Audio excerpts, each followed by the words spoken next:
ٹھیک ہے، یہ ڈسکشن میں سمجھتا ہوں کہ جو اس سے متعلق تھا تسلیث سے متعلق، اس کو تو ہم یہاں روکیں، اور میں ایک بہت کروشل ٹاپک کے اوپر جانا چاہوں گا، اور وہ کروشل ٹاپک جو ہے وہ یہ ہے کہ اکثر بیشتر ہمارے سامنے کچھ سوال پیدا ہوتے ہیں، اور غیر مسلم بھائیوں کی طرف سے زیادہ آتے ہیں جو تقدیر سے متعلق ہیں، کہ what is the pre destination, تقدیر کیا چیز ہے، اور پہلے تو مجھے آپ بتائیں کہ تقدیر کیا چیز ہے، ایک چھوٹا سا بہت پریسائز اس کی ڈیفینیشن بتائیں۔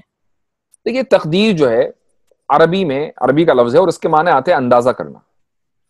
تو اللہ تعالیٰ نے جب اس کائنات کو بنایا تو اس کائنات کو چلانے کا ایک اندازہ اس نے مقرر کر لیا کہ کائنات کو اتنے دن زندہ رہنا ہے، اتنے دن اس کو چلنا ہے، اور سورج اتنے دن طلوع ہوگا اور چاند اتنے دن طلوع ہوگا، اسی طریقے سے اتنے انسان پیدا ہوں گے اور وہ کتنے دن زندہ رہیں گے، کتنے دن کے بعد وہ مر جائیں گے، ان انسانوں کو کتنا رزق ملے گا۔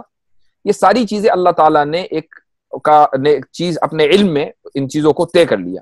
بالکل ایسا ہی کہ جیسے ایک آپ کمپنی شروع کرتے ہیں تو اس کی آپ بجٹنگ کرتے ہیں کہ بھئی یہ میں نے کمپنی شروع کی ہے تو مجھے اتنا بجٹ مجھے چاہیے اس کمپنی کو 1 سال کے لیے چلانے کے لیے۔ اگر آپ اس بجٹنگ نہیں کریں گے تو وہ کمپنی فیل ہو جائے گی۔ آپ کے ذہن میں کچھ نہ کچھ اندازہ تو ہوگا کہ مجھے اتنا انویسٹمنٹ کرنا ہے۔ ایک چھوٹی سی فیملی لے لیجیے 3-4 لوگوں کی، تو جو فیملی کا جو سربراہ ہے، خاندان کا جو سربراہ ہے، وہ یہ طے کرتا ہے کہ بھئی مجھے پورا سال اپنی فیملی کو چلانے کے لیے اتنے پیسے تو چاہیے۔ تو اللہ تعالیٰ نے اپنے ارادے سے اس کائنات کو بنایا، لیکن جو ذات بھی، چاہے وہ انسان ہو چاہے وہ اللہ ہو، ارادے سے کوئی کام کرتی ہے تو اس کام کو کرنے سے پہلے اس کا ایک اندازہ بھی متعین کر لیتی ہے۔ یہی چیز دراصل تقدیر ہے کہ اللہ نے اپنے علم میں ہر چیز کو طے کر لیا۔ ٹھیک ہے، یہ تقدیر جو ہے، یعنی کہ میں سمجھوں کہ تقدیر آپ کے نزدیک وہ چیز ہے جو اللہ کے علم کے حساب سے اس کا نظام کو چلانے کے لیے اللہ تعالیٰ کے علم میں ہے، تو تقدیر ہو گئی۔ اب دوسرا سوال پیدا ہوتا ہے، اس زمین کے اوپر انسان اشرف المخلوقات ہیں، اور تمام انسان اشرف المخلوقات ہیں، چاہے وہ مسلمان ہوں یا کافر ہوں۔ اب سوال یہ ہے کہ جو ایمان کے ساتھ زندگی گزار رہا ہے اور ایمان کے ساتھ مرے گا، اور جو حالت کفر میں زندگی گزار رہا ہے اور کفر کے ساتھ مرے گا، وہ صرف محض تقدیر کی بنیاد پر ہے یا ان کا اختیار بھی اس کے اندر موجود ہے؟ نہیں، ظاہر ہے کہ اللہ تعالیٰ نے انسان کو اختیار دیا ہے کہ وہ اپنی زندگی کیسے گزارے، اور اپنا جو مقام ہے آخرت میں، مرنے کے بعد اس کا جو ٹھکانہ ہوگا جنت یا جہنم، وہ اس کو طے کرے۔ کبھی مجھے جنت میں جانا ہے کہ جہنم میں جانا ہے، تو ظاہر ہے کہ اگر وہ ایمان لائے گا تو جنت میں جائے گا، نہیں لائے گا تو جہنم میں جائے گا۔ تو اختیار اللہ تعالیٰ نے اس کو دیا ہے۔ تقدیر کا مطلب یہ نہیں ہے کہ انسان سے اختیار کو چھین لیا گیا، انسان کو اختیار بھی دیا ہے اور اس کو تقدیر بھی۔ اس کی ایک مثال میں دیتا ہوں، اس کے بعد آپ اپنا سوال کر سکتے ہیں۔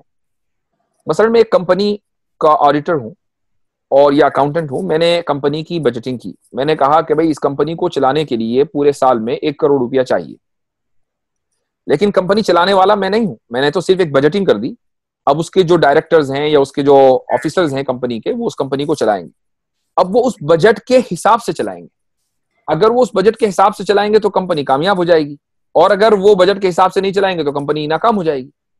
نہیں، سوال اب یہاں پر یہ آ گیا کہ یہاں تو لیکن جو اس کمپنی کو چلانے والے ہیں وہ اپنے اختیار سے وہ اسپینڈنگ کریں گے پورے سال۔ ہاں بالکل صحیح کہہ رہے ہیں آپ کہ وہ اپنے اختیار سے اسپینڈنگ کریں گے، لیکن اگر انہوں نے اسپینڈنگ اپنے اختیار سے کری اور بجٹ کے اگینسٹ کر دی، یعنی کہ جس طرح سے بجٹ ایلوکیٹ کیا گیا تھا اس حساب سے انہوں نے بجٹ نہیں کرا انویسٹمنٹ، یقینی بات ہے کمپنی خسارے میں چلی جائے گی۔ لیکن دنیا میں یہ کام نہیں ہو پا رہا، کر سکتا انسان، وہ اپنے اختیار سے کہیں بھی کوئی چیز نہیں کر سکتا۔ نہیں، ایسا نہیں ہے۔ دیکھیے کمپنی کے جو آفیشلز ہیں یا اس کے جو ڈائریکٹرز ہیں، وہ اس کا جو بجٹ ہے اس کے خلاف کیوں جائیں گے؟ وہ اس کے خلاف اس لیے جاتے ہیں چونکہ بجٹنگ کے اندر کوئی کمی رہ گئی۔ مثلا 1 کروڑ کا بجٹ الاٹ ہوا، لیکن آفیشلز جو ہیں یا ڈائریکٹرز ہیں انہوں نے سمجھا کہ بھئی 1 کروڑ میں یہ کمپنی نہیں چل سکتی، ہمیں 1.25 کروڑ روپے چاہیے، تو وہ زیادہ خرچ کرتے ہیں۔ اس کا مطلب یہ ہے کہ جو بجٹ بنانے والا ہے اس سے غلطی ہوئی۔ اس کائنات کو، اس کا نظام بنانے والا اللہ تعالیٰ ہے، اور اللہ تعالیٰ کو ہم عالم الغیب مانتے ہیں۔ اس کا مطلب یہ ہے کہ وہ سب سے زیادہ جاننے والا ہے۔ جو علم انسان کے پاس ہے دراصل وہ اللہ تعالیٰ سے ہی لیا ہوا ہے۔ تو جب اللہ تعالیٰ کی نالج ایسی ہے اور اللہ تعالیٰ کا علم ایسا ہے تو ظاہر ہے کہ اس میں کبھی غلطی تو ہو نہیں سکتی۔ وہ ایسا تو نہیں ہے بجٹ بنانے والا کہ جس کے اندر غلطی کا امکان ہو. تو اس لیے یہ کائنات اللہ کے علم کے خلاف کبھی نہیں چلے گی، کیونکہ اگر علم کے خلاف چلے گی تو آپ یہ ماننا پڑے گا کہ اللہ سے اس کے علم میں غلطی ہوئی ہے، تو وہ اللہ کیسا کہ جس سے غلطی ہو. ٹھیک ہے. اب ایک چیز اور ہے اس میں پیدا ہوتی ہے، مجھے ایک اور بتائیے آپ کہ قرآن کریم نے جو کہا کہ اِنَّا هَدَيْنَاهُ السَّبِيلَ إِمَّا شَاكِرًا وَإِمَّا كَفُورًا، اس آیت کے بارے میں آپ کیا کہیں گے؟ بالکل واضح آیت ہے کہ اللہ تعالیٰ نے انسان کو پیدا کیا اور اس کو راستہ دکھا دیا، گویا کہ اس کو اختیار دیا ہے کہ وہ چاہے ایمان لے آئے اور چاہے وہ کفر اختیار کر لے. اس سے یہ خود ثابت ہوتا ہے کہ اللہ تعالیٰ کی جو تقدیر ہے وہ انسان کو مجبور نہیں بناتی، بلکہ انسان کا جو اختیار ہے وہ اپنی جگہ باقی ہے، وہ اپنے اختیار سے فیصلہ کرتا ہے. جیسے کمپنی کا جو آفیسر ہے وہ اپنے اختیار سے فیصلہ کرتا ہے کہ مجھے جو بجٹ الاٹ کیا گیا ہے میں اس کے حساب سے اسپینڈنگ کروں گا. اسپینڈنگ کرنے والا وہ آفیسر ہے، بجٹ بنانے والا نہیں ہے. یعنی کہ آپ یہ کہنا چاہ رہے ہیں کہ کافر جو ہیں یوم القیامہ یہ بات کی شکایت نہیں کر سکتے کہ آپ نے ہمیں حالت کفر میں پیدا کیا تھا اور ہم چونکہ آپ کی تقدیر کے تابع تھے اس لیے ہم ساری زندگی کفر میں رہے اور کفر میں مرے اور اس لیے ہم جہنم میں داخل کیے جانے تو ہمارے ساتھ ناانصافی ہو رہی ہے.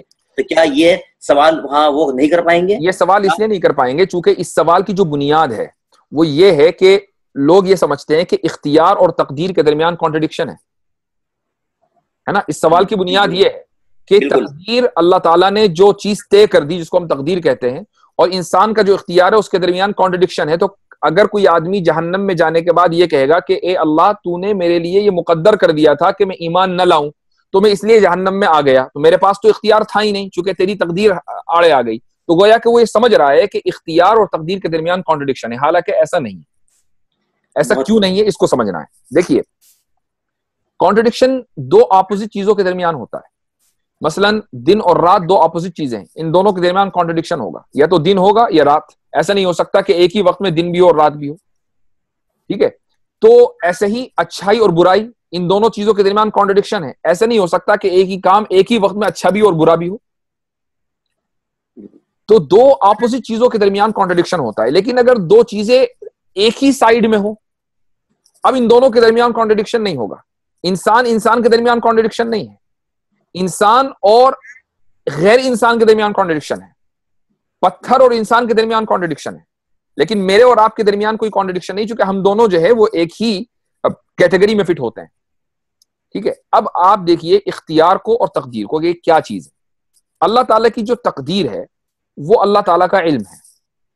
ظاہر ہے کہ ہمیں اللہ تعالیٰ، ہمارا علم تو بہت محدود ہے، بالکل یعنی بہت ہی لمیٹڈ ہے، اور اللہ تعالیٰ کا علم جو ہے وہ انلمیٹڈ ہے، انریسٹرکٹڈ ہے. تو جو چیز لمیٹڈ ہو وہ انلمیٹڈ کو یا انریسٹرکٹڈ چیز کو مکمل پرسیو نہیں کر سکتی، اس کا مکمل ادراک نہیں کر سکتی. تو ہمیں یہ نہیں معلوم کہ اللہ تعالیٰ کا علم کیسا ہے. ہاں اللہ تعالیٰ کا علم ہے، چونکہ ہم اپنی لمیٹڈ نالج سے اللہ تعالیٰ کی انلمیٹڈ نالج کو نہیں سمجھ سکتے. ٹھیک ہے، تو تقدیر اللہ تعالیٰ کی وہ ایک اننون چیز ہے. اب آئیے اختیار. ہم یہ سمجھتے ہیں کہ ہمارا جو اختیار ہے، ہم اپنے اختیار اور اپنی ول پاور سے جو کام کر رہے ہیں ہم اس کو اچھی طریقے سے جانتے ہیں. ایسا نہیں ہے. اس کی ایک چھوٹی سی مثال لیجئے. آپ گاڑی چلا رہے ہیں، اب آپ ایک جب موڑ آیا، آپ نے جو ڈرائیونگ ویل ہے اس کو آپ نے موڑا، آپ یہ سمجھ رہے ہیں کہ میں نے اپنے اختیار سے اس کو موڑا. ٹھیک ہے، لیکن یہ جو اختیار کی جو ڈیفینیشن ہے وہ مکمل طور پر اننون ہے، کیونکہ آپ کو یہ معلوم نہیں ہے کہ آپ کے برین میں کتنے سیلز ہیں کہ جس وقت آپ نے ارادہ کیا وہ سارے سیلز متحرک ہو گئے اور انہوں نے اس ویل کو موڑنے میں آپ کی مدد کی. آپ کے ہاتھوں کے کتنے مسلز نے اس کام کو انجام دیا کہ اس ویل کو موڑنے میں آپ کی مدد ہوئی. اسی طریقے سے وہ ویل اسٹک نہیں ہوا، کہیں جام نہیں ہوا، بلکہ جب آپ نے چاہا تو وہ آرام سے مڑ گیا. اسی طریقے سے جو پہیے تھے، جو گاڑی کے جو پہیے ہیں وہ بھی کہیں اسٹک نہیں ہوئے. اسی طریقے سے جو روڈ تھا وہ بھی مڑ رہا تھا کہ آپ کی گاڑی آرام سے مڑ گئی. اتنی ساری چیزیں آپ کے اختیار میں شامل ہیں جن کا آپ کو پتہ ہی نہیں، انسان کو پتہ ہی نہیں. ہمیں یہ تو پتا ہے کہ بہت سارے سیلز ہیں، وہ کون کون سے سیلز ہیں، وہ کون کون سے مسلز ہیں، اور یہ ساری چیزیں مکمل ڈیٹیل جو ہیں وہ اختیار کی وہ انسان آج تک بھی پتہ نہیں لگا پایا ہے سائنس کی اتنی ترقی کے باوجود. اس کا مطلب یہ ہوا کہ جو تقدیر ہے وہ بھی ایک اننون چیز ہے اور جو انسان کا اختیار ہے وہ بھی ایک اننون چیز ہے.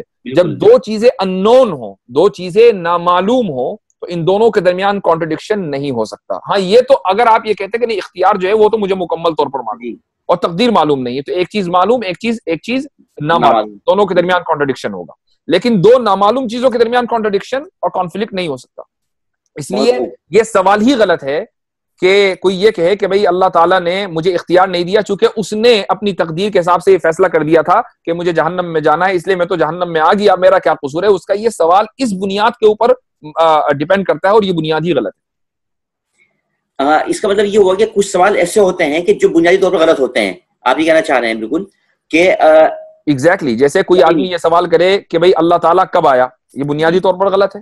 اگر کوئی آدمی یہ سوال کرے کہ اللہ تعالیٰ کب پیدا ہوا، یہ بنیادی طور پر غلط ہے. ایسے یہ سوال بھی غلط ہے. اس کو میں ریشنلی تھوڑا سمجھانا چاہوں گا کہ جیسے مثال کے طور پر کوئی یہ کہنے لگے کہ میں ایبسولوٹ لائر ہوں، یہ امپاسبل چیز ہے. ایک امپاسبل چیز ہے کہ یہ کہنا کہ میں مطلق جھوٹا ہوں، یہ ناممکنات میں سے ہے. تو اس ٹائپ کی جو چیزیں ہوتی ہیں یہ ناممکنات میں سے ہوتی ہیں کہ جن کو ہم خام خواہ ہی ان کو ممکن بنانے کی کوشش کرتے ہیں، اور وہ صرف ایک طریقے سے بہانہ ہوتا ہے اپنے کفر پر قائم رہنے کا کہ جی میں اپنے کفر پر قائم رہوں صرف اس چیز کو بہانہ بنا کر. آپ نے جو کہا کہ میں ایبسولوٹ لائر ہوں، جی یہ ناممکن جملہ ہے. ناممکن کیوں ہے؟ اس کو واضح کریں. میں ایبسولوٹ جھوٹا ہوں، یہ اگر میں ایبسولوٹ جھوٹا ہوں تو یہ جملہ میرا سچ ہے. میں ایبسولوٹ جھوٹا کہاں ہوا؟ میں ہو نہیں سکتا. اچھا، لیکن اگر ایک آدمی اس بولنے میں بھی جھوٹ بول رہا ہو کہ میں ایبسولوٹ جھوٹا ہوں، یہ بھی جھوٹ ہے. یہ جھوٹ نہیں ہو سکتا نا، یہ جھوٹ ہی نہیں ہو سکتا، یہ امپاسبل ہے، یہ سچ ہے. اگر وہ ایبسولوٹ جھوٹا ہے اور وہ جب یہ بات بول رہا ہے کہ میں ایبسولوٹ جھوٹا ہوں تو سچ ہے، اور وہ اگر ایبسولوٹ جھوٹا نہیں تو کہیں نہ کہیں وہ سچا ہے. ایگزیکٹلی جی.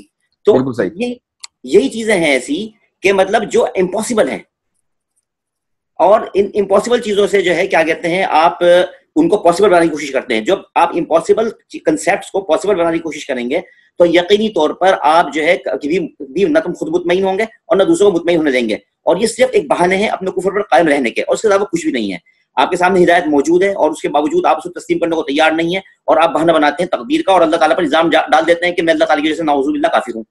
تو خیر بہرحال آپ کے ساتھ یہ ڈسکشن بہت اچھا رہا، اور میں سمجھتا ہوں کہ ہم اس کو یہاں پہ اینڈ کر لیں، اور انشاءاللہ پھر اگلے ہفتے انشاءاللہ ہم لوگ پھر بیٹھتے ہیں، کوئی ایک نیا ٹاپک لیتے ہیں اور پھر اس پہ ڈسکشن کرتے ہیں. انشاءاللہ پھر ملاقات ہوتی ہے. بہت بہت شکریہ، جزاکم اللہ. السلام علیکم ورحمۃ اللہ وبرکاتہ. وعلیکم السلام ورحمۃ اللہ وبرکاتہ.